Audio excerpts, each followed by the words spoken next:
আলহামদুলিল্লাহ রাব্বিল আলামিন। আমি খুব প্রাউড ফিল করতেছি এখানে দাঁড়িয়ে। দেয়ার আর কাপল অফ রিজনস। প্রথম কারণ হচ্ছে যে আজকের এই অসাধারণ আয়োজন যে ছাত্র সংগঠন করছে, ছাত্র শিবির। আমার সৌভাগ্য হয়েছে আমার ছাত্র জীবনে এই ছাত্র সংগঠনের পার্ট হওয়ার। আমি রিয়েলি ফিল প্রাউড। সেকেন্ড, আমি প্রাউড ফিল করছি আজকের যে সায়েন্স ফেস্ট। আপনারা তার নাম দেখতেছেন, ইবনে আল হাইসাম। উনি একজন মুসলিম বিজ্ঞানী ছিলেন।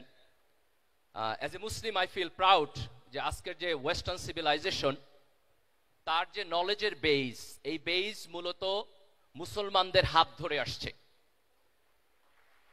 মুসলমানরা দুনিয়ার সকল নলেজকে আরবিতে ট্রান্সলেশন করছেন, সেই অ্যারাবিক ইংরেজিতে ট্রান্সলেশন হয়েছে, তারপর ইউরোপের কাছে গেছে।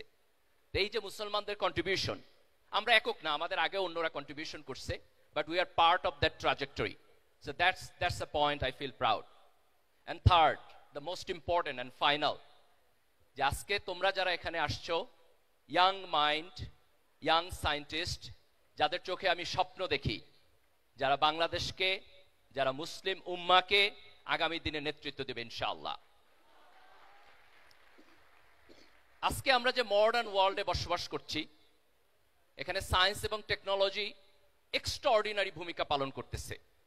আমরা যদি হিস্টোরিক্যালি দেখি, 1800 সালের একেবারে শেষের দিকে খুব ব্রেক থ্রু একটা ইনভেনশন হয়েছে, যে মানুষ সর্বপ্রথম কিভাবে ভ্যাকসিন আবিষ্কার করতে হয় সেটা শিখেছে। স্মল পক্সের ভ্যাকসিন 1796 দিকে একজন ব্রিটিশ ভদ্রলোক আবিষ্কার করেছেন। এটা খুব সারপ্রাইজিং, আজকের দুনিয়াতে কোথাও স্মল পক্স নাই। কিন্তু if you go 17th century Europe, প্রতি বছর প্রায় 400,000 পিপল স্মল পক্সে মারা যেত। ব্রিটিশরা যখন আমেরিকাতে কলোনি করছে, আমেরিকার যারা নেটিভ লোক ছিল তাদের ওইখানে স্মল পক্স ছিল না। ব্রিটিশদের কারণে তারা ইনফেক্টেড হয়েছে এবং ম্যাসিভলি সেখানে লোক মারা গেছে। আজকের দুনিয়াতে এই প্রবলেম আমরা সলভ করে ফেলেছি। এটা সায়েন্স এবং টেকনোলজির ডেভেলপমেন্ট। সায়েন্স এবং টেকনোলজি মিলিটারি টেকনোলজিতে কন্ট্রিবিউশন করছে। পৃথিবীতে অনেক বড় বড় মিলিটারি ট্যাকটিক্স সায়েন্স এবং টেকনোলজির উপর ডেভেলপড। একটা বড় মিলিটারি ট্যাকটিক্স হচ্ছে গান পাউডার। আমরা যদি 1400, 1500, 1600 এই সময়ের হিস্ট্রি দেখি, অটোমান এম্পায়ার যখন হচ্ছে আজকের ইস্তাম্বুল, কনস্টান্টিনোপল, এটা যখন ইস্টার্ন রোমানদের কাছ থেকে তারা বিজয় লাভ করেছে, এই ইস্তাম্বুল হচ্ছে তারা তখন সিজ করে রাখছে। তাদের যে গান পাউডার টেকনোলজি, এটা দিয়ে তারা সেখানে জয়লাভ করেছে এবং তাদের এই অটোমান এম্পায়ারের যে সিভিলাইজেশন সেটা ডেভেলপড হয়েছে। আমরা যদি নেপোলিয়ানকে দেখি, সে যখন ইউরোপের উপরে ডমিনেন্স স্থাপন করেছে, এই ডমিনেন্সি তার মিলিটারি যে ট্যাকটিক্স, তার বাহাইন্ডে তার গান পাউডার টেকনোলজি ছিল। তো সায়েন্স এবং টেকনোলজি দুনিয়াতে যে সমস্ত জাতি আছে তাদের কম্পিটেন্সি, তাদের ডেভেলপমেন্ট, তাদের ভালো কাজ, এই সব কিছুর পিছনে একটা পাওয়ার হাউস। কিন্তু আনফরচুনেটলি আমরা যদি আজকের দুনিয়া দেখি, তাহলে আমরা দেখব যে মুসলমানরা কিভাবে আমরা বদলাবো।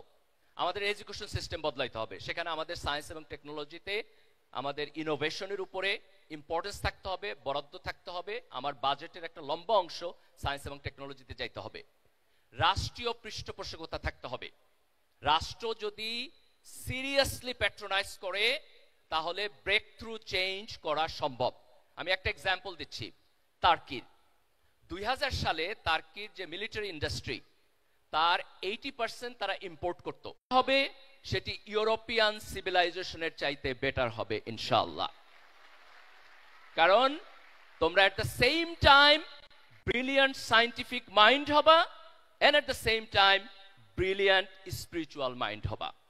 আল্লাহ সুবহানাহু ওয়া তাআলা আমাদেরকে সেই তৌফিক দান করুক এবং এই চেঞ্জে ছাত্র শিবির নেতৃত্ব দিবে, এই আকাঙ্ক্ষা ব্যক্ত করে আমি আমার বক্তব্য শেষ করছি। সবাইকে ধন্যবাদ। আল্লাহ হাফেজ। বাংলাদেশ জিন্দাবাদ।